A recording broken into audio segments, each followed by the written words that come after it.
here is the trigonometric integration techniques part 1. We're going to start from the back page and go to the front page after we're done.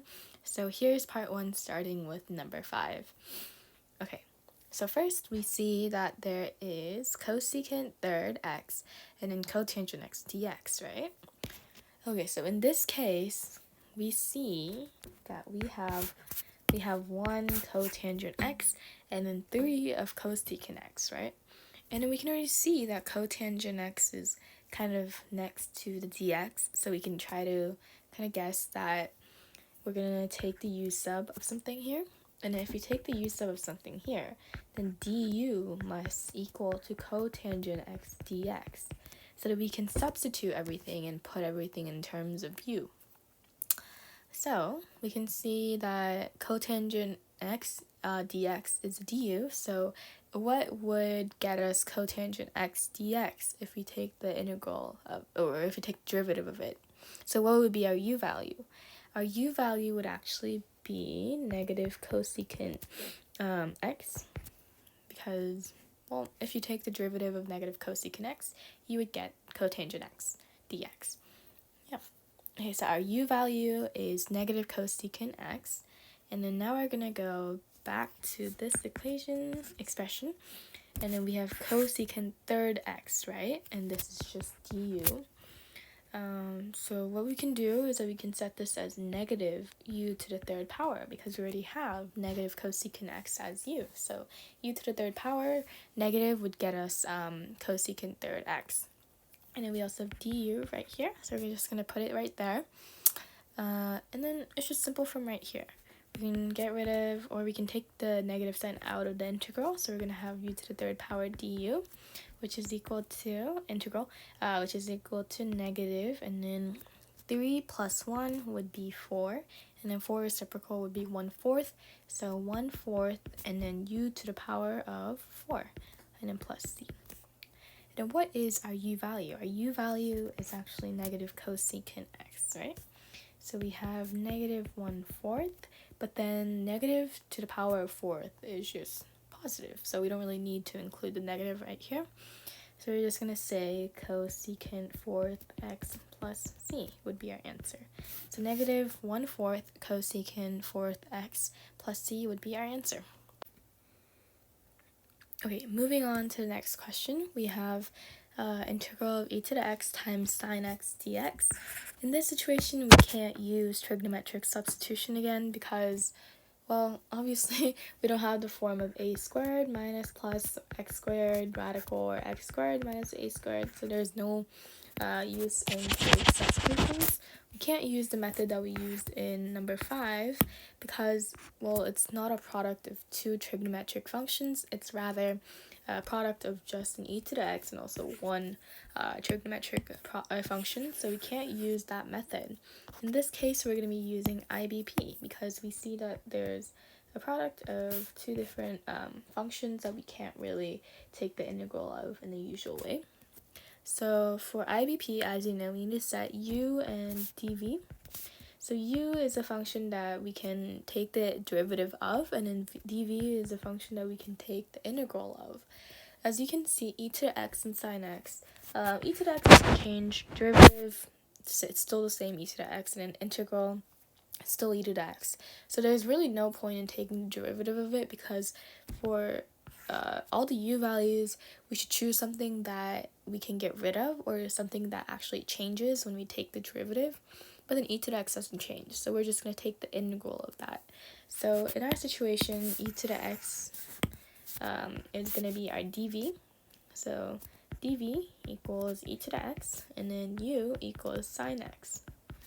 And then we're going to do dv, and then we're going to take the dx with e to the x, since we're taking the integral of it. And then we're just going to take the derivative of u, which is du equals cosine x dx. Don't forget the dx. And then v, if we take the integral of e to the x, again, is just e to the x. Okay? And then, so for the formula of IBP, we're going to do uv minus v du.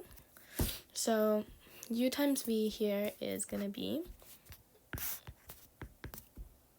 e to the x sine x minus e to the x, which is v, and then du is cosine x dx. So again, right here, we can see that we need to do the IBP one more time because we still have the same format, just a different function of trigonometric. So we're just going to do one more IBP. I'm going to use the same variable. Don't get confused though. This is number 1. This is number 2. So don't get confused. In this situation, we're also going to be using dv as e to the x and then u as cosine x. So du equals negative sine x, right? Derivative of cosine x is negative sine x, and v equals e to the x again. So we're going to do the IBP one more time. So in this, we're going to do e to the x sine x minus, right? And then we're still going to do the uv minus the integral of v du. So uv is going to be e to the x cosine x, right? Let's just take this far away. E to the x cosine x, and then minus our v du. But then we can see that there's a minus next to sine, so we're just going to take the minus out. So instead of a minus in the intersection, we're going to do plus, right? Minus minus is plus. And then v du, so e to the x sine x dx. Oops, we forgot here. It's going to be our final, right? And then we feel like we keep on getting lost here, right? We're back to square one, so there's nothing more that we can do. But then something that we keep on forgetting is that this integral, right? This integral is actually a function itself. So it's actually y equals e to the x sine x dx, and then we're computing this. So on the other side of the equal sign, we didn't write it, but it's always going to be y equals, y equals, y equals. So it's always been y equals. It's just that we forgot to write it for convenience purposes. So instead of the y, we're actually going to be putting the actual function, the original integral that we're trying to integrate. So we're going to put e to the x sine x dx equals e to the x sine x minus e to the x cosine x plus e to the x sine x dx. And then a mistake that we made in this step is that I put a plus right here, but then considering that this was inside of parentheses and we had a negative sign in front of the parentheses, this is actually minus. So it's going to be minus e to the x sine dx. So since we have a minus right here as well, we can try to move this to the other side, right? So combine like terms, and we're going to have 2 e to the x sine x dx equals e to the x sine x minus e to the x cosine x. And then from here, to get the answer integral of e to the x sine x dx, we're going to divide both sides by 2. So e to the x sine x minus e to the x cosine x over 2 would be our answer. It's a pretty creative way to solve this question. I think this is a question a lot of students get confused on, but this is how you do it. Or at least my way. Okay, and then 7th question. We'll see right here. So this is pretty similar to the 5th question, but we're going to try this. So just by looking at this right here, what we can tell is that, let me move this a little bit, it's a little crowded.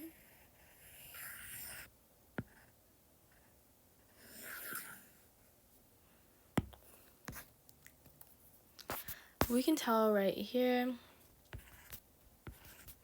is that the derivative of tangent x is secant squared, right? So that's what we have right here.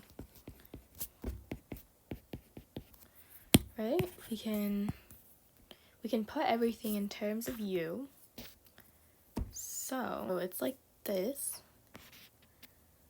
And then we can just simplify this into u to the 5th power equal, and then du, considering this,